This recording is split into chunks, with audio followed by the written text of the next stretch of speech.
तो यहाँ पे बात करते हैं, सबसे पहले फर्स्ट क्वेश्चन पे आते हैं 51 पे कि सोडा वाटर का पीएच मान कितना होता है। ठीक है, तो इसका जो करेक्ट आंसर होगा वो होगा यहाँ पे 7 से अधिक। ठीक है, जो सोडा वाटर का जो पीएच मान होता है 7 से अधिक। तो ध्यान रखिएगा, 7 से अगर ऊपर की बात करा जाए और 7 से नीचे की बात करा जाए तो 7 से जितने भी ऊपर होंगे वो होता है क्षार। ठीक है, और 7 से जितने भी नीचे होते हैं वो होते हैं अम्ल। ठीक, एक बात नोट रखिएगा, है ना। चलिए, और 7 पर जो होता है ये बिल्कुल यहाँ पे जो होता है वो उदासीन होता है। अगर हम बात करें पानी का, ठीक है, या वर्षा जल का, तो वो उदासीन होता है। क्लियर। चलिए नेक्स्ट क्वेश्चन पे आते हैं, किसमें भारी पानी को प्रयोग किया जाता है? भोजन बनाने में, परमाणु रिएक्टर में, बॉयलर में या अंतरिक्ष यान में? तो इसका जो करेक्ट आंसर होगा वो होगा परमाणु रिएक्टर में। और भारी पानी की बात करें यहाँ पे, ठीक है, तो इसका जो यहाँ पे इसका जो फार्मूला होता है D2O। ठीक है, चलिए नेक्स्ट क्वेश्चन पे आते हैं।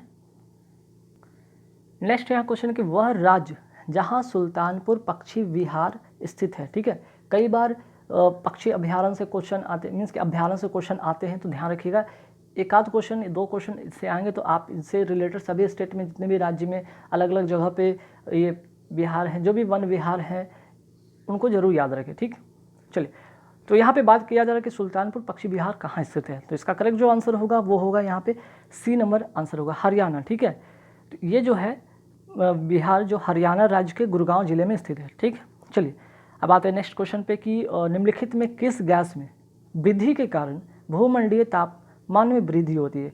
तो वायुमंडल अगर बात करें यहाँ पे, भूमंडलीय मीन्स कि वायुमंडल में तापमान अगर वृद्धि होता है, इसका रीज़न क्या है? Ozone, sulphur dioxide, carbon dioxide या ऑक्सीजन? तो उसका जो करेक्ट आंसर होगा वो होगा D नंबर आंसर होगा। ठीक है, कार्बन डाइऑक्साइड। हालांकि इसके और भी बहुत सारे रीज़न हो सकते हैं। ठीक है, जैसे क्या आपका हो सकता है ओजोन की, अगर यहाँ पे बात कर दें, यहाँ जो ऑप्शन था इसको छोड़कर अगर बात करें, जैसे कि कार्बन डाइऑक्साइड था ही। ठीक है, तो ये कई सारे रीज़न बन जाते हैं, है ना। चलिए, जिसमें कि कार्बन डाइऑक्साइड भी था, मीथेन भी था, ठीक है, नाइट्रस ऑक्साइड भी होता है, जलवाष्प भी होता है आदि। ये सब ग्रीन हाउस गैसें की मात्रा में वृद्धि करने के कारण इसमें जो होते हैं भूमंडलीय ताप में वृद्धि होती है। ठीक है, और अगर बात करें ग्रीन हाउस गैसेस का, जिसमें कि आपका आ जाता है ओजोन आ जाता है, जलवाष्प आ जाता है। ठीक है, चलिए अब नेक्स्ट क्वेश्चन पे आते हैं, आहार श्रृंखला में पौधे वास्तव में होते क्या हैं? ठीक है, तो पौधे जो वास्तव में होते हैं वो होते हैं प्रोड्यूसर। प्रोड्यूसर का मतलब होगा यहाँ पे उत्पादक। ठीक है, प्रोड्यूसर का मतलब होगा उत्पादक। तो करेक्ट आंसर जो होगा B नंबर आंसर होगा। ठीक है, इसका आंसर होगा प्रोड्यूसर। चलिए नेक्स्ट है कि वायुमंडल में नाइट्रोजन की प्रतिशतता कितनी होती है, लगभग कितनी होती है? तो इसका जो करेक्ट आंसर होगा वो होगा D नंबर आंसर होगा। ठीक है, 78 होगा इसका करेक्ट आंसर, 78%। नेक्स्ट आते हैं बचेंद्री पाल, इनमें से प्रसिद्ध हैं, किसके लिए प्रसिद्ध हैं बचेंद्री पाल? तो हालांकि अब इस तरह के क्वेश्चन जल्दी एग्जाम में पूछे नहीं जाते, जो करंट अफेयर से रिलेटेड होते थे, हाल फिलहाल में जो भी स्पोर्ट्स से रिलेटेड होता है उनका सवाल पूछा जाता है, लेकिन ठीक है, जानकारी के लिए ज़रूरी है। तो भारोत्तोलन बिल्कुल नहीं, खेलकूद या बिल्कुल नहीं, मुक्केबाजी बिल्कुल नहीं, बल्कि होगा इसका पर्वतारोहण के लिए, ठीक है, जानी जाती हैं। ठीक है, ये पर्वतारोहण के लिए जानी जाती हैं और विश्व की सर्वोच्च पर्वत चोटी माउंट एवरेस्ट पर चढ़ने वाली प्रथम भारतीय महिला भी हैं। ठीक है, ये प्रथम भारतीय, फर्स्ट इंडियन ये वुमेन है। ठीक है, जो माउंट एवरेस्ट पे की जो सबसे ऊंची चोटी उस पर चढ़ी थी। ठीक है, चलिए आगे बढ़ते हैं। किससे एल्युमिनियम का निष्कर्षण किया जाता है? तो इसका जो करेक्ट आंसर होगा वो होगा बॉक्साइट, C नंबर इसका करेक्ट आंसर होगा, है ना। एल्युमिनियम का जो होता है निष्कर्षण मुख्यतः किससे निकलता है? इसका जो प्रमुख अयस्क है वो है बॉक्साइट। ठीक, चलिए, और अगर इसका रासायनिक नाम की बात करें, ठीक है, इसका अगर रासायनिक नाम की बात करें तो रासायनिक नाम क्या होता है भाई? रासायनिक नाम नोट कर सकते हैं यहाँ पे, हाइड्रेट एल्यूमिना। ठीक है, हाइड्रेटेड एल्यूमिना। ठीक है, नोट कर लीजिएगा, एग्जाम में कई बार पूछे जा सकते हैं। चलिए आते हैं नेक्स्ट क्वेश्चन में। इनमें मीथेन मौजूद नहीं होता, किस में मीथेन मौजूद नहीं होता है? यहाँ पे 4 ऑप्शन आपके सामने दिख रहे होंगे, इंडेन, जैव gas, marsh gas, fire dam. जो करेक्ट आंसर होगा वो होगा इंडेन। ठीक है, मीथेन गैस मुख्यतः जो होते हैं मार्स गैस, जैव गैस एवं फायर डैम में मौजूद होते हैं, है ना। अगर बात करें इंडेन, इंडेन का मतलब होगा यहाँ पे एलपीजी से रिलेटेड है, ठीक है, एलपीजी लिक्विड पेट्रोलियम गैस से रिलेटेड, जिसमें कि क्या क्या मौजूद होता है एलपीजी में, मुख्यतः प्रोपेन, ठीक है, प्रोपेन मौजूद होता है, और क्या होता है इसमें, ब्यूटेन, ठीक है, ब्यूटेन, प्रोपेन एंड ब्यूटेन इसमें शामिल रहते हैं। चलिए नेक्स्ट क्वेश्चन है, पारा थर्मामीटर का आविष्कार किसने किया? तो ये वेरी वेरी इंपॉर्टेंट क्वेश्चन बन जाता है, ठीक है, आविष्कार से एक आध क्वेश्चन पूछे जा सकते हैं। तो इसका जो करेक्ट आंसर होगा वो होगा फ़ारेनहाइट, ठीक है, सी नंबर इसका करेक्ट आंसर होगा, सी नंबर इसका करेक्ट आंसर नोट कर लेंगे, ठीक। चलिए नेक्स्ट क्वेश्चन पे आते हैं, महसू एक प्रकार का लोक नृत्य है, ये वेरी वेरी इंपॉर्टेंट क्वेश्चन है, लोक नृत्य आजकल काफ़ी सारे क्वेश्चन पूछे जा रहे हैं गाइस, तो इसे जरूर आप नोट कर लेंगे कि महसू एक प्रकार का लोक नृत्य है, वो किस राज्य से संबंधित है? तो इसका जो करेक्ट आंसर बनेगा वो होगा सी नंबर आंसर होगा हिमाचल प्रदेश, ठीक है। चलिए आगे बढ़ते हैं सवाल पे कि हमारा राष्ट्रीय गीत क्या है?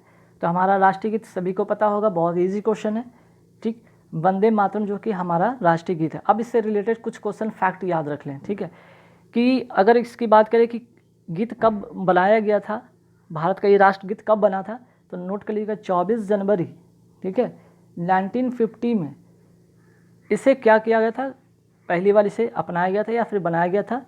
और इसके जो प्रसिद्ध लेखक हैं, ठीक है, इसके लेखक के बारे में नोट कर लें, लेखक कौन है, बंकिम चंद्र चटर्जी, ठीक है, बंकिम चंद्र चटर्जी, नोट कर लीजिएगा, ठीक है। बंकिम चंद्र चटर्जी जी ने ये वंदे मातरम जो है गीत गाया था, और 24 जनवरी 1950 में इसे अपनाया गया, ठीक।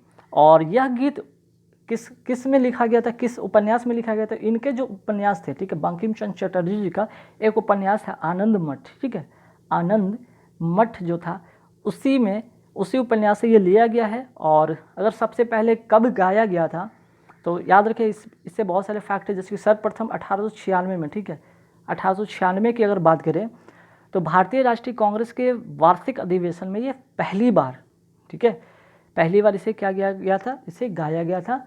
तो ये 3-4 फैक्ट है, इससे आप जरूर याद करें, ठीक। चलिए अब आते हैं नेक्स्ट क्वेश्चन पे, किस राज्य में प्रत्येक वर्ष जुलाई में खर्ची पूजा, खर्ची फेस्टिवल मनाई जाती है? ये भी वेरी वेरी इंपॉर्टेंट क्वेश्चन में से बन जाता है, क्योंकि आजकल फेस्टिवल से भी एक आध क्वेश्चन पूछे जाने लगे हैं।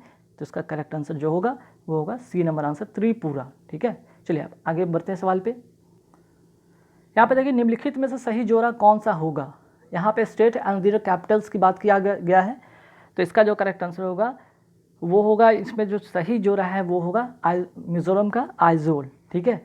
बाकी अगर असम की बात करें तो ईटानगर नहीं होता है इसका, असम का जो होता है, ठीक है, अगर इसकी कैपिटल की बात करें असम, और अगर असम की बात करें तो असम का हो जाएगा आपका गुवाहाटी, ठीक है, गुवाहाटी, ठीक। अरुणाचल प्रदेश की बात कर ले यहाँ पे तो गुवाहाटी इसका नहीं होगा, बल्कि होगा इसका ईटानगर। और नागालैंड की अगर बात करें तो शिलांग नहीं होगा, बल्कि इसका होगा कोहिमा, ठीक है, इसका कैपिटल है।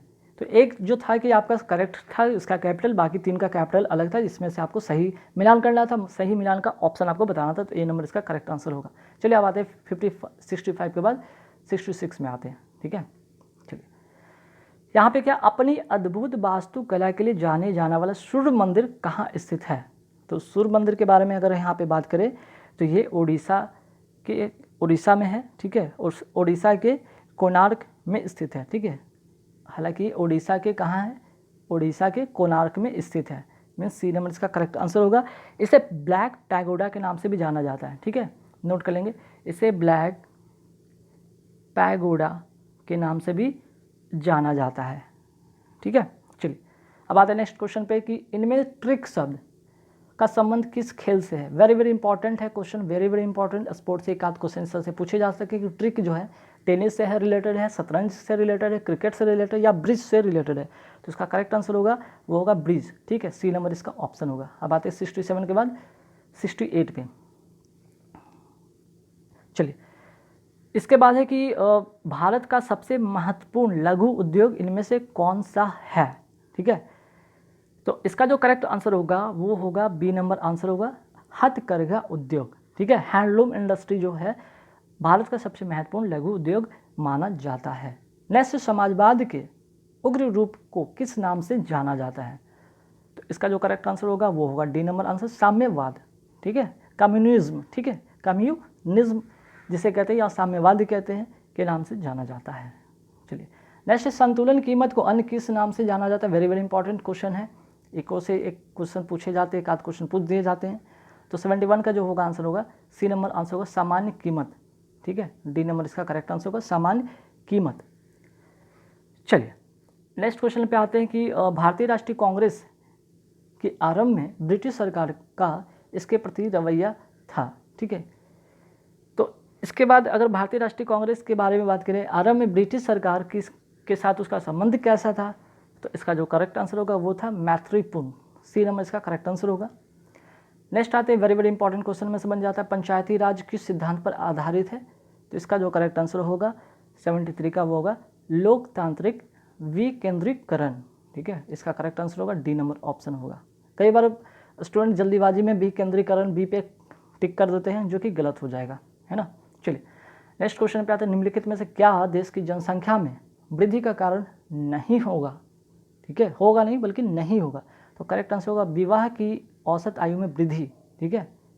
चलिए नेक्स्ट क्वेश्चन, वित्त आयोग जो सांविधिक निकाय है की नियुक्ति प्रत्येक 5 वर्ष में की जाती है ताकि क्यों, ठीक है, सवाल ये कि क्यों, तो उसका करेक्ट आंसर होगा ए नंबर आंसर, ताकि केंद्र और राज्य के बीच करों और उगाहियों का विभाजन किया जा सके, है ना। चलिए अब आते हैं नेक्स्ट क्वेश्चन पे, क्वेश्चन नंबर 76 पर आते हैं। नेक्स्ट जो क्वेश्चन है यहाँ पे 76 में कि लोकसभा अध्यक्ष को, ठीक है, लोकसभा अध्यक्ष को उसके पद से हटाया जा सकता है, कब हटाया जा सकता है, तो इसका जो करेक्ट आंसर होगा ए नंबर इसका होगा लोकसभा सदन के कुल सदस्यों के बहुमत से अविश्वास प्रस्ताव पारित करती है, तब ऐसा हो सकता है, ठीक है। चलिए आते हैं नेक्स्ट क्वेश्चन पे, मनुस्मृति क्या है, तो मनुस्मृति जो है एक कानून की पुस्तक है, ठीक है, कानून की या धार्मिक कानून की पुस्तक है। चलिए नेक्स्ट क्वेश्चन पे आते हैं कि गुप्त काल साक्षी है, किस लिए साक्षी है भाई, तो इसका आंसर है कि गुप्त काल जो है हिंदू धर्म के पुनरुत्थान का साक्षी माना जाता है, मीन्स कि ए नंबर इसका करेक्ट आंसर होगा। चलिए नेक्स्ट आते हैं 1498 ईस्वी में पुर्तगाली नाविक वास्को डी गामा पहुंचा था, कहाँ पहुंचा था, वेरी वेरी इंपॉर्टेंट क्वेश्चन है, ये पहुंचा था कालीकट, ठीक है, एक कालीकट पहुंचा था जो कि भारत के पश्चिमी तट पर स्थित बंदरगाह है कालीकट, वहीं पे ये पहुंचा था समुद्र मार्ग की खोज करते करते, ठीक है, समुद्री मार्ग की खोज के माध्यम से यहाँ पे पहुंचा, ठीक है। नेक्स्ट के आते हैं सवाल पे, वेरी इंपॉर्टेंट क्वेश्चन बन जाता है, इसके बारे में कुछ फैक्ट है जो कि आपको याद रखने होंगे। संविधान सभा के अध्यक्ष थे, ठीक है, तो संविधान सभा के अध्यक्ष कौन थे भाई, तो आंसर तो बहुत आराम से आप मार देंगे, डॉक्टर राजेंद्र प्रसाद थे संविधान सभा के अध्यक्ष। तो इसके तो कुछ बैकग्राउंड में आते हैं कि इसके बारे में कुछ स्टोरी थोड़ा सा जानते हैं। देखिए होता क्या है दरअसल कि 9 दिसंबर, ठीक है, 9 दिसंबर 1946 को होता क्या, ठीक है, 9 दिसंबर 1946 को संविधान सभा में सच्चिदानंद सिन्हा को, ठीक है, सच्चिदानंद सिन्हा को, ठीक है, अस्थाई अध्यक्ष निर्वाचित किया गया था, लेकिन 2 दिन बाद, ठीक है, 2 दिन बाद मीन्स कि 11 दिसंबर 1946 को ही बात करें कि राजेंद्र प्रसाद को संविधान सभा का अस्थाई अध्यक्ष के रूप में निर्वाचित किया गया था। तो ये एक फैक्ट है, ध्यान रखिएगा। पहले जो हुआ था कि सच्चिदानंद सिन्हा को बनाया गया था, लेकिन फिर 2 दिन बाद डॉक्टर राजेंद्र प्रसाद को अस्थाई अध्यक्ष बनाया गया, ठीक है। चलिए नेक्स्ट क्वेश्चन क्या, संविधान के किस भाग में राजनीति के निर्देशक सिद्धांत समाविष्ट हैं, ठीक है, तो इसका जो करेक्ट आंसर होगा वो होगा भाग जो है इसका 4 में राज्य के नीति निर्देशक सिद्धांत समाविष्ट है, ठीक। नेक्स्ट आते क्वेश्चन कि निम्नलिखित में क्या धात्विक अयस्क है, ठीक है, तो इसका जो करेक्ट आंसर होगा वो होगा आपका बॉक्साइड, ए नंबर इसका करेक्ट आंसर होगा जो कि धात्विक बॉक्साइड है। धात्विक जो है अयस्क है वो है बॉक्साइड। तो चलिए इसका जो अभी बताया था कि रासायनिक नाम की अगर बात करें तो हाइड्रेटेड एल्यूमिना है, ठीक है। चलिए यह अयस्क सर्वप्रथम फ्रांस के बॉक्स नामक स्थान पर पाया गया था, इसलिए इस अयस्क का नाम बॉक्साइड पड़ा। एक स्टोरी है छोटा सा जिसे जान लेंगे आप लोग। नेक्स्ट क्वेश्चन आते हैं निम्नलिखित में से खरीफ फसल कौन सी है, तो खरीफ फसल इसका जो करेक्ट आंसर होगा वो होगा चावल, ठीक है। हालांकि इसमें और भी चीज़ें शामिल हैं, और कौन कौन से हैं जो कि आपका खरीफ फसल में आता है, जैसे हो गया धान, नोट करना चाहिए तो नोट करें, धान हो गया जिसे चावल कहते हैं, मक्का हो गया, ठीक है, बाजरा हो गया, ज्वार हो गया, मूंग हो गया, ठीक है, गन्ना हो गया, मूंगफली हो गया, मूंगफली हो गया, ठीक है। तो ये जितने भी कुछ मैं बताया जैसे कि चावल, मक्का, बाजरा, ज्वार, मूंग, मूंगफली, गन्ना, ये सभी क्या है, खरीफ फसल है, ठीक है। चलिए आगे बढ़ते सवाल पे कि भारत में निम्नलिखित किस राज्य में अनुकूल लिंग अनुपात है, तो इसका जो करेक्ट आंसर होगा वो होगा डी नंबर ऑप्शन केरल, ठीक। चलिए नेक्स्ट क्वेश्चन पे आते हैं 86 पे।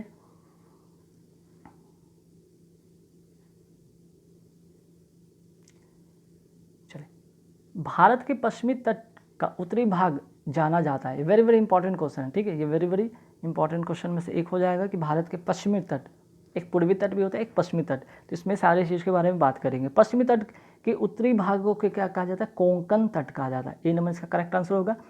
ये भारत का जो मैप देखे होंगे आप लोग, ठीक है, ये भारत का अगर हम मैप की बात करें, इस तरह से भारत का मैप आता है, ठीक है। तो भारत के पश्चिमी, ये पश्चिमी का जो उत्तरी भाग है, ये भाग क्या कहलाता है, कोंकण तट, ठीक है, कोंकण तट। और दक्षिणी भाग, ये वाला भाग को क्या कहा जाता है, मालाबार, है ना, नोट कर लीजिएगा, मालाबार। इसके बाद बात करते हैं पूर्वी, ठीक है, पूर्वी का उत्तरी भाग की अगर बात करें, यहाँ पे उत्तरी भाग को कहा जाता है सिरकास, ठीक है, सिरकास। और इसके दक्षिणी भाग को, ये वाले भाग को कोरोमंडल कहा जाता है, कोरोमंडल कहा जाता है। तो काफ़ी बार एग्जाम में पूछा गया है। कोरोमंडल तट की बात करें तो ये पूर्वी का दक्षिणी भाग है, मालाबार तट की बात करें तो ये पश्चिमी का दक्षिणी भाग है, और उत्तरी सिराकस तट की बात करें तो पूर्वी का उत्तरी भाग है, ठीक है। तो एक क्वेश्चन में 4 सवाल हैं, जरूर आप इन्हें नोट कर लेंगे। नेक्स्ट, निम्नलिखित में कौन सा वास्तविक फल है, 87 वेरी वेरी इंपॉर्टेंट क्वेश्चन, कई बार आपको ये क्वेश्चन फंसाएंगे एग्जाम में, कंफ्यूज करके आप गलत कर सकते हैं 87 में। तो इसका करेक्ट आंसर होगा नारियल, ठीक है। अब वास्तविक फल का मतलब होता है क्या, वास्तविक फल बोले या कई बार एग्जाम में आता है सत्य फल, ऐसा लिखा रहता है, सत्य फल। इसका मतलब होता क्या है, इसका मतलब होता है कि जिसका विकास अंडाशय से होता है, इसका जो डेवलपमेंट होता है, डेवलपमेंट किससे होता है, ओवरी से, ठीक है, अंडाशय से, ठीक है। तो इसको कहते हैं, जैसे कौन कौन और भी होते हैं, नोट कर लीजिएगा, जैसे कि आम हो गया, ठीक है, जो कि आपको यहाँ पे सतफल में आ जाते हैं, आम हो गया, नारियल तो अभी आपको टिक कर दिए।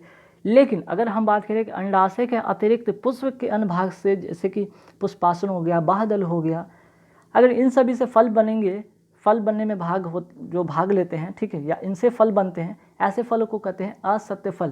तो एक तो आप सत्य फल जान ली, अब असत्य फल का भी एक नोट कर लें, जो कि एग्जाम में कई बार पूछे जाते हैं। असत्य फल को यहाँ पे नोट कर लें, कौन कौन से होंगे। तो असत्य फल का जो होगा, या कूट फल भी कहते हैं, जैसे कि काजू, ठीक है, नाशपाती हो गया, ठीक, सेब हो गया, ये सभी क्या है, असत्य फल है, ठीक है। और सत्य फल में क्या हो गया, नारियल हो गया, आम हो गया, ठीक है, नारियल भी हो गए, आम भी हो गए, ये सब नोट कर लें, वेरी वेरी इंपॉर्टेंट क्वेश्चन है। चलिए, झाड़ी एक उदाहरण है किसका, पुदीना का, आम के पेड़ को, गुलाब के पेड़ को, सूरजमुखी के पौधे को। तो इसका जो करेक्ट आंसर होगा, जो उदाहरण झाड़ी है जिसको कहते हैं श्रब, ये गुलाब के पौधे को कहा जाता है, उसका एक एग्जाम्पल है, ठीक है। अब आते हैं विषाणु प्राय इससे बनते, किससे बनते हैं भाई विषाणु प्राय, तो विषाणु जो बनते हैं प्राय वो बी नंबर ऑप्शन से बनेंगे, मीन्स कि प्रोटीन प्लस न्यूक्लिक अम्ल से ये बनेंगे विषाणु, ठीक है। नेक्स्ट क्वेश्चन पे आते हैं, वेरी वेरी इंपॉर्टेंट क्वेश्चन बन जाता है। मंगल पांडे 29 मार्च 1857 में अंग्रेज अधिकारी पर कहाँ गोली चलाई थी, तो इसका करेक्ट आंसर होगा बैरकपुर में, ठीक है, बी नंबर इसका करेक्ट आंसर होगा, बैरकपुर में अंग्रेज अधिकारी पर गोली चलाई थी। चलिए नेक्स्ट है, कॉफ़ी का सबसे बड़ा उत्पादक राज्य कौन सा है, तो इसका जो करेक्ट आंसर होगा वो होगा कर्नाटक, सी नंबर इसका करेक्ट आंसर होगा, ठीक है। नेक्स्ट है, कब पहला डायनासोर देखा गया था, तो इसका जो करेक्ट आंसर होगा जुरासिक युग में, या ठीक है, जुरासिक युग में। नेक्स्ट क्वेश्चन पे आते हैं 93 पे, कि निम्नलिखित द्रव्यों में से जिसमें सबसे अधिक ऊष्मा चालकता होती है वो क्या है, तो इसका जो करेक्ट आंसर होगा 93 का वो होगा यहाँ पे डी नंबर आंसर होगा तांबा। ठीक है, 94 पे आते हैं कि इनमें से कौन सी डीसी पर प्रचालित नहीं होती है। डीसी, ठीक है, जिसके कहते हैं डायरेक्ट करंट की बात कर रहे हैं। तो इसका जो करेक्ट आंसर होगा वो होगा यहाँ पे डी नंबर आंसर प्रेरणी मोटर। ठीक है, चलिए नेक्स्ट क्वेश्चन पे आते हैं, हीरे के चमकने का क्या कारण है। ठीक है, हीरे के चमकने का क्या कारण है, इसका आंसर होगा उच्च अपवर्तनांक। ठीक है, हीरे के चमकने का प्रमुख कारण है उच्च अपवर्तनांक। इसका अपवर्तनांक होता कितना है, 2.417। ठीक है, और इसका कारण है कि पूर्ण आंतरिक परावर्तन के कारण हीरा बहुत चमकता है। ठीक है, नेक्स्ट क्वेश्चन पे आते हैं, एक लोहे के बॉल और एक तांबे के बॉल का द्रव्य समान उत्प्लावन होगा। ठीक है, जब उनका वट मीन्स उनका क्या समान होने पर ही ऐसा कुछ होगा। तो 96 का आंसर होगा बी नंबर आंसर है, अगर इसका आयतन समान हो तब ऐसा होगा। नेक्स्ट क्वेश्चन पे आते हैं, इलेक्ट्रॉनिक मीटिंग से यह नहीं होता, क्या नहीं होता इलेक्ट्रॉनिक मीटिंग से। ठीक है, 97 पे आते हैं क्वेश्चन पे, इसका आंसर होगा भाग लेने वाले की पहचान प्रकट करना। ठीक है, ये नहीं होता है, बाकी संचार सुविधा, सहयोग सुविधा, विचार विनिमय की सुविधा होती है। अब आते हैं 97 के बाद आते हैं क्वेश्चन नंबर 98 पर।